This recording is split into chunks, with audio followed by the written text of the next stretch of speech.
तो मनुष्य और पशु में क्या अंतर होता है? आहार निद्रा भेषंत तत्त्वम् सामान्यमेत पशुभिर्नराणाम् ज्ञानं हि तेषाम् अधिकं विशिष्टम् ज्ञानेन हीना पशुभिर्समाः। श्रीमद् भागवत कथा हमें मानव जीवन प्राप्त कराती है, मनुष्य जीवन धारण करके हमें भगवान का ज्ञान प्राप्त कराने वाली है। तो मनुष्य और पशु में 4 लक्षण समान होते हैं। कौन विशेष लक्षण है जिससे कि हमें मानव सिद्ध करती है कि हम मनुष्य ही हैं? आहार, पहला लक्षण आहार। हम भी आहार करते हैं। अब आहार का बहुत बड़ा प्रभाव पड़ता है। अब याद रखिए, आज वर्तमान में हम लोग आहार पर ध्यान नहीं रख पा रहे हैं। आहार तो सत्य शुद्धि, सत्य शुद्धि, तत्व शुद्धि, और तत्व शुद्धि से विचार शुद्धि, और विचार शुद्धि से संस्कार की शुद्धि होती है, और संस्कार की शुद्धि से चरित्र का निर्माण होता है। बोलो जय श्री कृष्ण। इसलिए प्यारे, जैसा करेंगे आप प्रेम से आहार, और वैसा बनेगा आप सबका व्यवहार। इसलिए आहार का बहुत विशेष ध्यान करना चाहिए, क्योंकि कथा तो आप सब सुनते ही रहते हैं, वही कथा है। लेकिन जब तक कथा के हम अंग को नहीं समझेंगे, व्यवहार को नहीं समझेंगे, तो कथा को कैसे समझना है? क्योंकि आहार शुद्ध होगा, व्यवहार शुद्ध होगा, विचार शुद्ध होंगे, तभी तो वह कथा अंदर प्रवेश हो पाएगी। नहीं तो महाराज जी कथा सुना रहे हैं और पता पड़ा कि श्रोताओं का मन तो बाहर जा रहा है कि कचौड़ी खा के आऊं, कि बड़ी चकाचक मोहनथाल खा के आऊं। इसलिए आहार शुद्ध हो, आहार शुद्ध रखना चाहिए। क्यों हम भी आहार करते हैं और पशु भी आहार करते हैं। तो जो मनुष्यों के लिए आहार है प्यारे, वो मनुष्य को ही करना चाहिए। आज वर्तमान में बड़ी अद्भुत विचित्र बात है कि भैया जो पशु भी आहार नहीं कर रहे हैं, वो मनुष्य आहार कर रहे हैं। यदि गुटखा तंबाकू आप पशुओं के सामने रख के देखो, कोई खा के दिखा दे तो बता खा लेगा? और महाराज बड़े प्रेम से आदमी बड़े चाव से कहते हैं, अरे महाराज तो आदमी पड़ गए। देखो भैया, मनुष्य जीवन मिला है, आहार का विशेष ध्यान है। आहार निद्रा। दूसरा निद्रा। कहते हमारा जीवन सोने के लिए नहीं है, हमारा जीवन भगवान की साधना के लिए है। तो मनुष्य भी आहार लेता है, पशु भी आहार लेता है। आहार निद्रा भय। तीसरा, मनुष्य को भी भय लगता है और पशुओं को, जानवरों को भी भय लगता है। आहार निद्रा भय। और चौथा संततत्व। पशु पक्षी भी संतान उत्पन्न करते हैं, मैथुन क्रिया करते हैं, वो भैया मनुष्य भी करता है। 4 लक्षण मनुष्य पशु में समान पाए जाते हैं, लेकिन विशिष्ट गुण क्या है? ज्ञानेन हीना पशुभिर्समाना, धर्मेण हीना पशुभिर्समाना। जो ज्ञान से हीन है, जो धर्म से हीन है, वो पशु के समान है। इसलिए प्यारे, अपना जीवन भगवान की बताए हुए महाजनों एन गताश पंथः, जो महापुराण श्रीमद् भागवत है, श्रीमद् भगवद गीता है, आदि भगवान के बनाए हुए जो आपके वचन हैं, उनका अनुसरण करके हम सबको ज्ञान का अनुसरण करना है और अपना कल्याण करना है। क्योंकि ज्ञान एक विशिष्ट मनुष्य में होता है, विवेक एक मनुष्य में विशेष होता है, वो धर्म जिससे अपना धर्म करके अपनी गति अर्थात अपना कल्याण कर सकता है। बोलो जय श्री कृष्ण। इसलिए बड़े प्रेम से आनंद के साथ वो मन को समाहित करते रहना चाहिए, क्योंकि मन बड़ा चंचल है। जैसे हम इसको भगवान में लगाते हैं ना, तो इधर उधर भागता है, खुद खुद भागता है।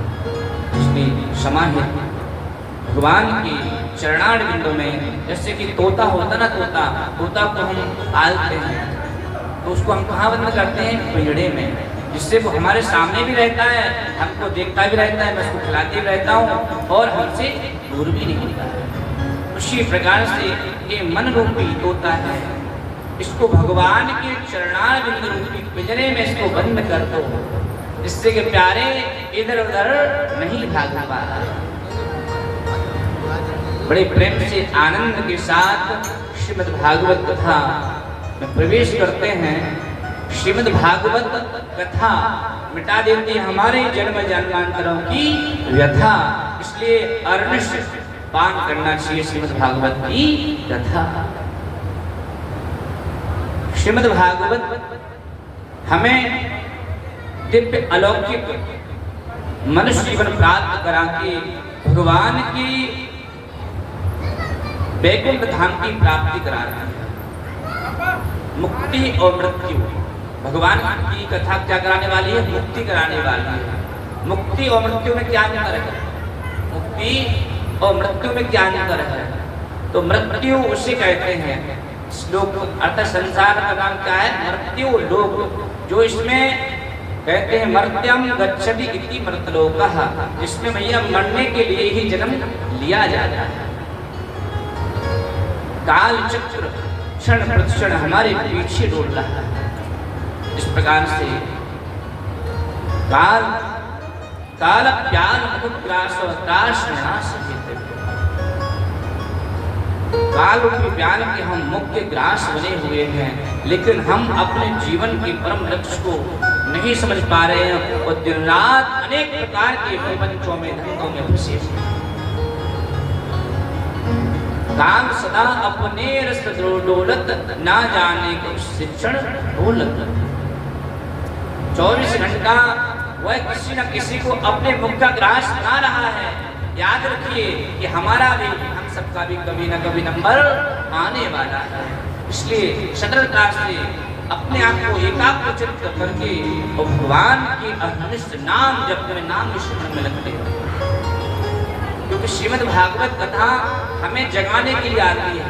क्या श्रीमद् भागवत कथा हमें जगा रही है? तो हम मोए के साथ सब सोवन हारा। सोने का तात्पर्य यह नहीं है कि केवल हम आंखें बंद करने ही सोना है।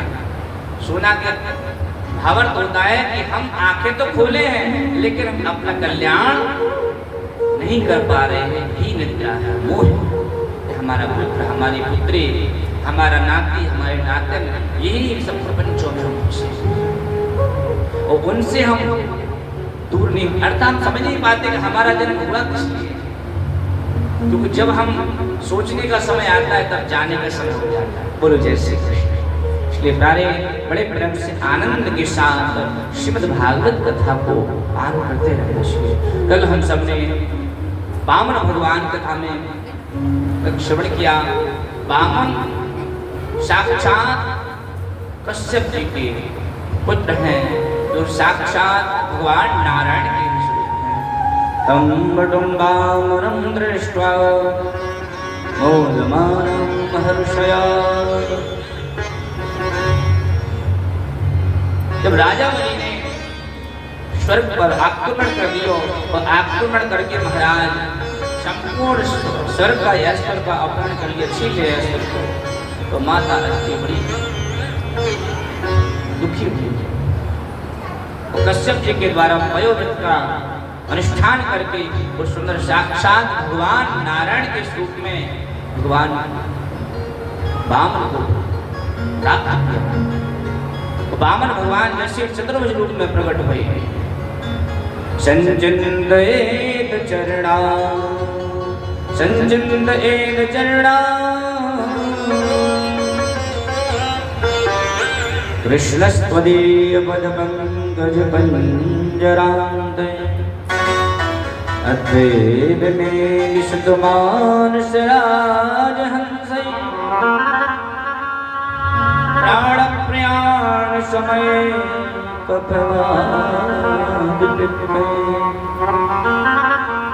कंठारोदन विधौ स्मरणं कुतस्ते।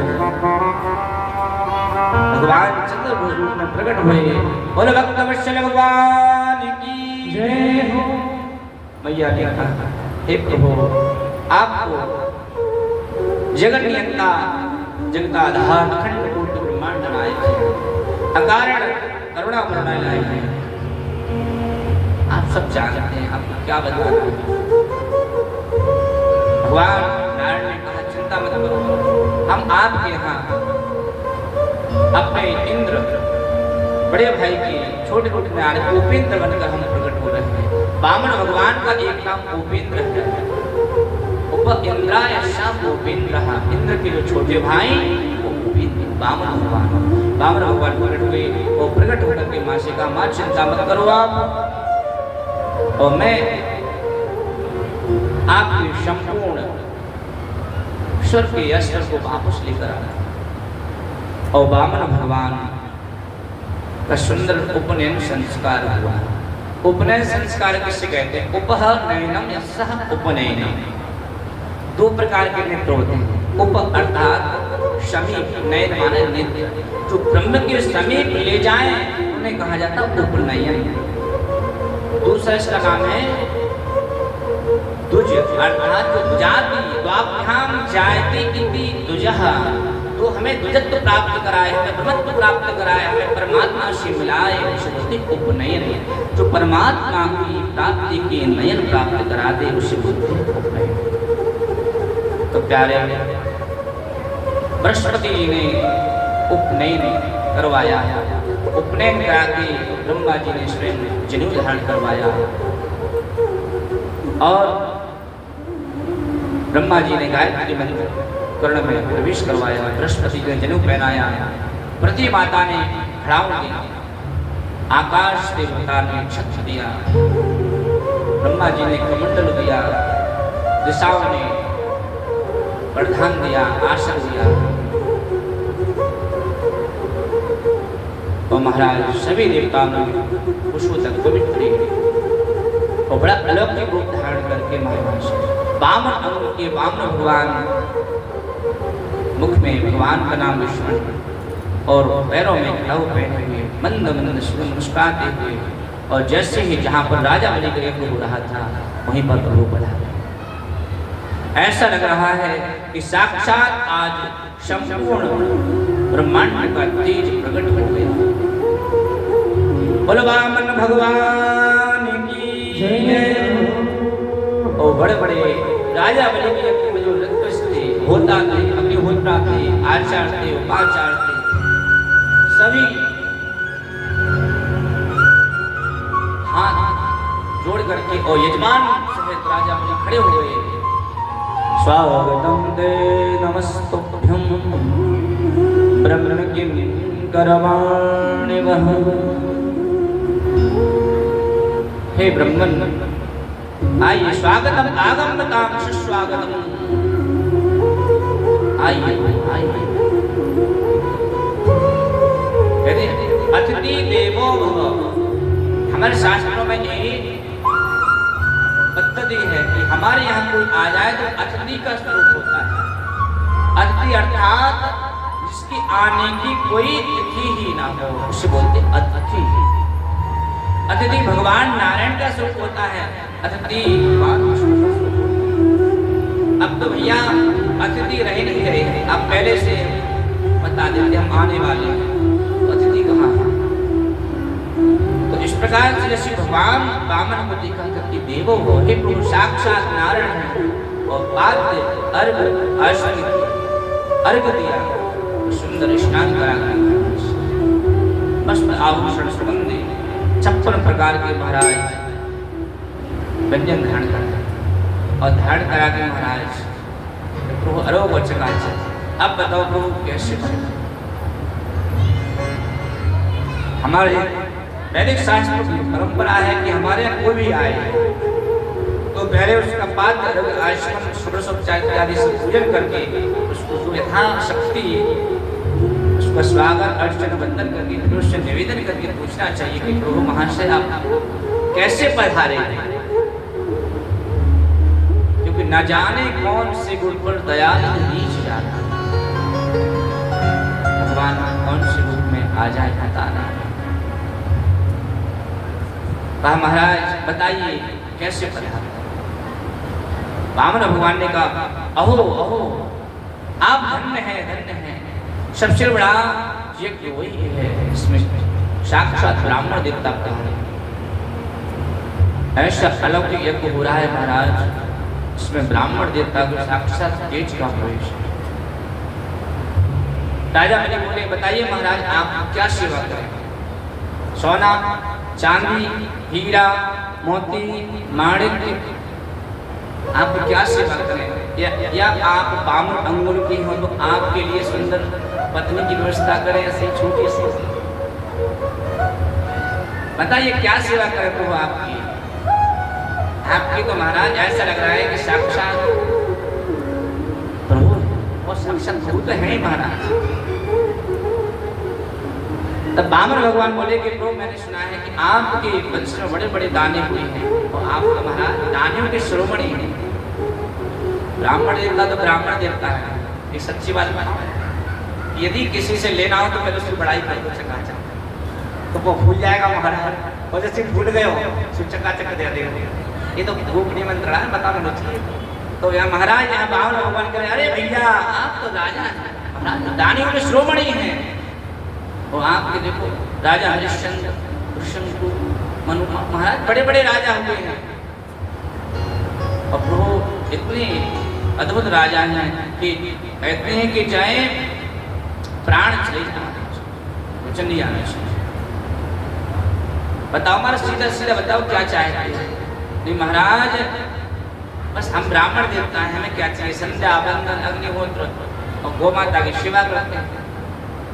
तो भैया हमारे पैर, हमारे चरण कमल से 3 चरण कमल, 3 पैर भूमि चाहिए। हम तो ब्राह्मण देवता है भैया, अपनी आसन बिछा के वो संध्या वंदन करना है। भगवान वन भास्कर नारायण जी की सेवा करते हैं, भगवान सूर्य जी की गायत्री मैया की आराधना करते हैं। हमें क्या चाहिए? राजा बोले महाराज आप देखने में बड़े सुंदर हैं, बुद्धि भी आपकी बड़ी सुंदर है, लेकिन मांगने के लिए तो आप ऐसे लग रहे हैं जैसे कि आपकी बुद्धि महाराज गुप्त हो गई। क्या मांग रहे हो? राजा बोले 3 पद तक हुई बस।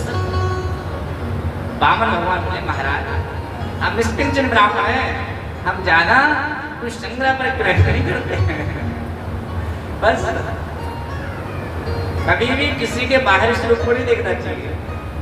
कहते छोटी सी चींटी भी हाथी को मारने की सामर्थ्य रखती है। तो बामन भगवान कह रहे हैं कि अभी हमारे छोटे स्वरूप को मत देखो, अंदर के भाव को भी देखना चाहिए। ब्राह्मण कैसा है? क्योंकि भैया ब्राह्मणों की गाथा बड़ी लंबी है, आगे जाकर सदन कथा सुनोगे ना। तो जैसे ही गंगा जी आ रही थी ना, तो एक जहनु ऋषि तपस्या कर रहे थे। गंगा जी आई और कमंडल लेकर के महाराज जी प्रभावित करने लगे। इतने में ब्राह्मण देवता गुस्सा गई, उन्होंने एक चुल्लू में पूरी गंगा जी को पी गई। एक चुल्लू में गंगा जी को पी गए। इधर भागीरथी देख रहे हैं, अरे गंगा मैया कहाँ चली गई? इतने में तो महाराज टका ले रहे थे, जय हो। भागीरथी बोले महाराज आपने गंगा मैया को देखा क्या? जनहु ऋषि बोले कि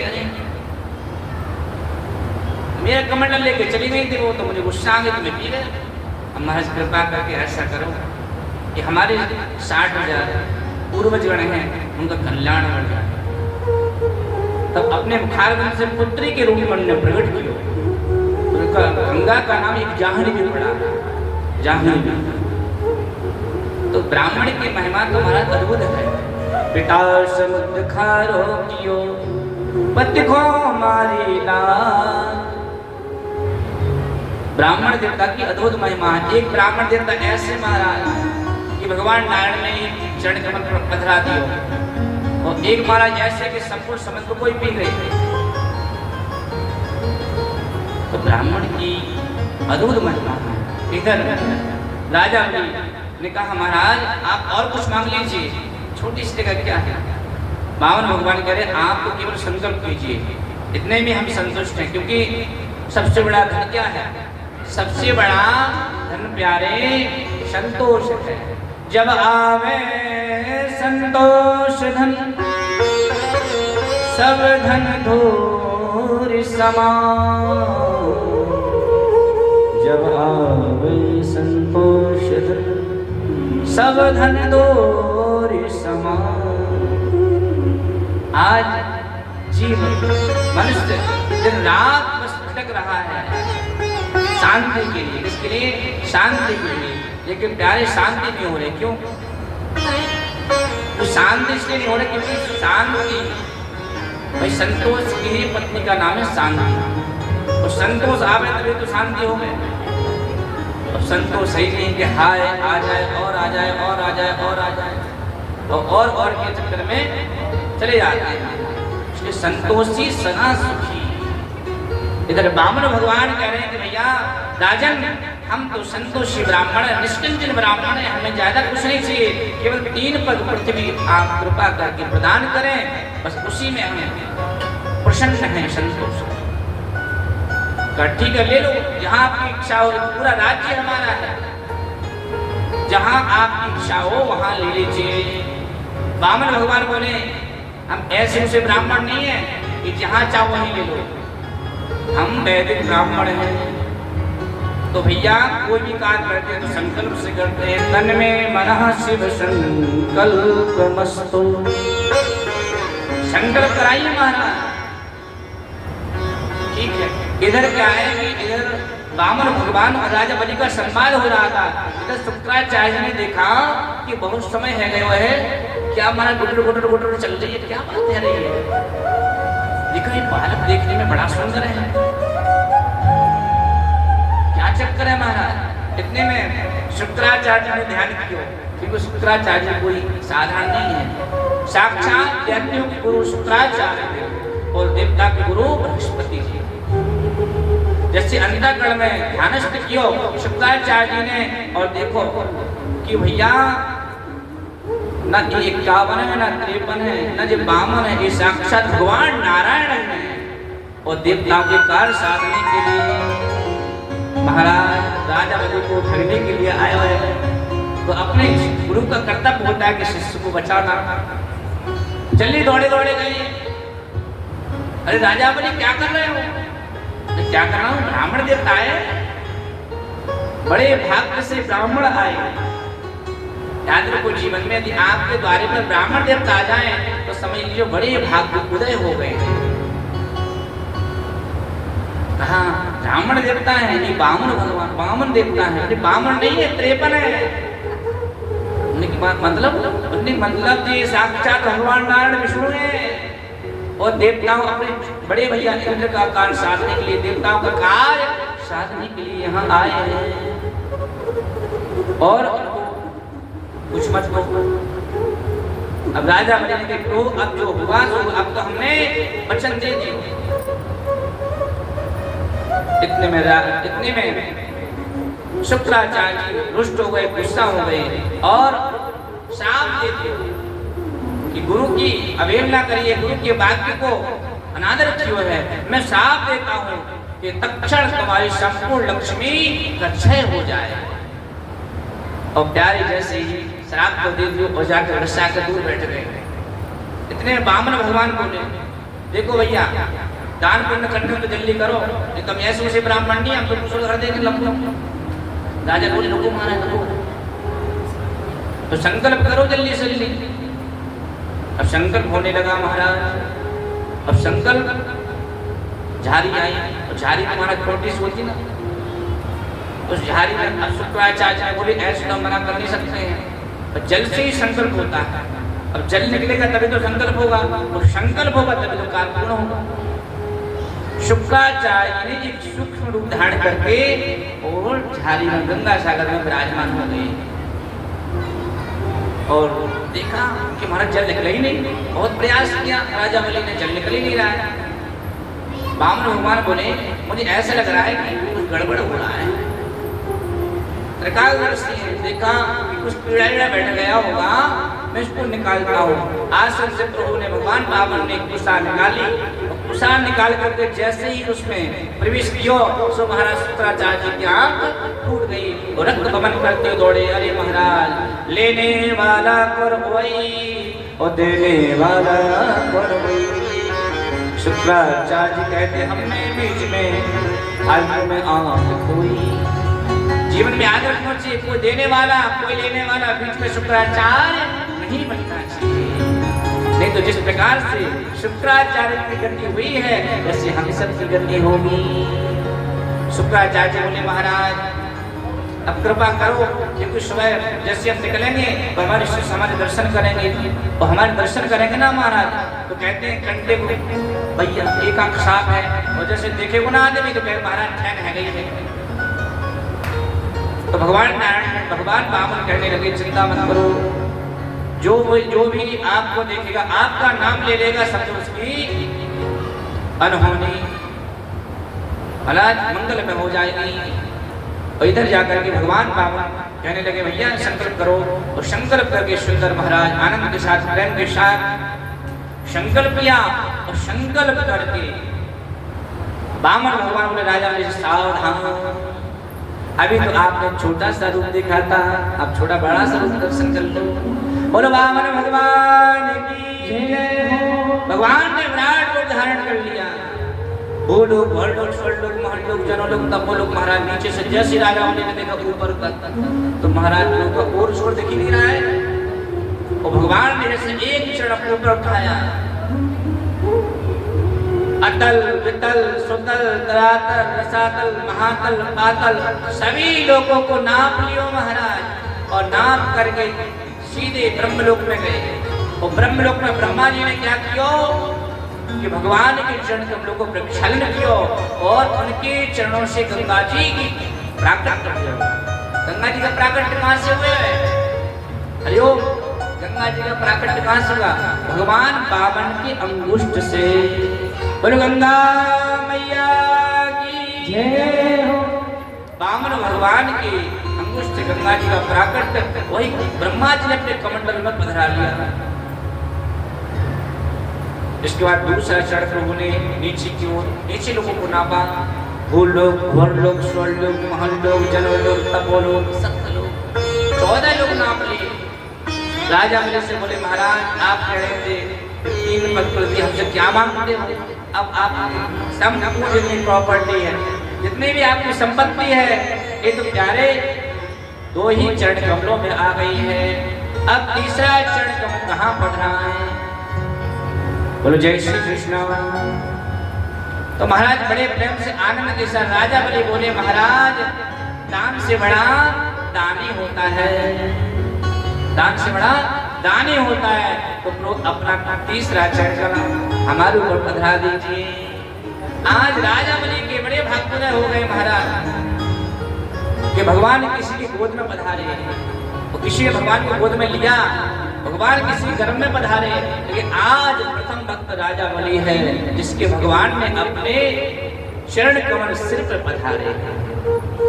धन्य हो गए राजा बलि। और जैसे महाराज चरण कमल पधारे सुंदर लोक को चले गए। दशरथ महाराज नीचे भगवान प्रसन्न हो गए, मैं प्रसन्न हूँ, वरदान मांगो ब्रह्मयान। वामन भगवान से बोले राजा बलि के प्रभु हम क्या मांगे आपसे? जीवन में याद रखो जब भी भगवान आप सबके जीवन में आए और प्रकट होकर के आप सबसे कहें कि कुछ मांगो, तो क्या मांगोगे भगवान से? भगवान से क्या मांगोगे? क्या मांगो? सोना चांदी हीरा मोती कि महाराज बड़े बड़े फ्लैट क्या मांगोगे? भगवान से केवल भगवान को ही मांगो। मांगने का समय आए तो भगवान से भगवान को ही मांग लो। बोले भक्तवत्सल भगवान की जय। क्योंकि हम सबको मांगना भी नहीं आता। अब भाई किसी किसान से कहा कि भैया भगवान प्रकट हो गए और भगवान ने कहो कि भैया कुछ मांग ले, तो किसान ने न सोना चांदी हीरा मोती कुछ नहीं मांगा। क्या मांगा कि भैया हमारी गैया है 4 तो भूसा दे दो। भगवान से क्या मांग रहा है? भूसा। इसलिए याद रखना जीवन में जब भी जीवन में निश्चित ठाकुर जी को अपने इतना जाप करो, इतना जाप करो, इतना जाप करो भगवान का कि भगवान को स्वयं आना पड़े। भगवान आने के लिए तैयार है लेकिन हम बुलाना नहीं चाह रहे हैं। भगवान प्रत्येक कण में प्रत्येक क्षण में खड़े हुए को बुलाना चाहे तो सही। मीरा ने बुलाया प्रभु आ गए, नरसिंह ने बुलाया प्रभु आ गए, नाभाग ने बुलाया, प्रभु आ गए। तुलसीदास जी ने बुलाया, प्रभु आ गए। प्रभु खड़े हुए हैं, तो बुलाने वाला तो चाहिए। महाराज प्रसन्न हो गए और प्रसन्न होकर के कहा वरदान मांगो।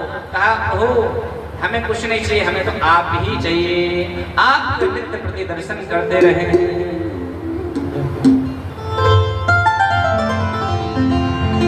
बोल बांके बिहारी लाल की जय हो। बोल द्वारकाधीश नाथ की जय हो। और भारा घटमा विराजता श्रीनाथ जी यमुना जी महाप्रभु जी। भारा घटमा विराजता श्रीनाथ जी यमुना जी महाप्रभु जी। भारा घटमा विराजता श्रीनाथ जी यमुना जी महाप्रभु जी। महाप्रभु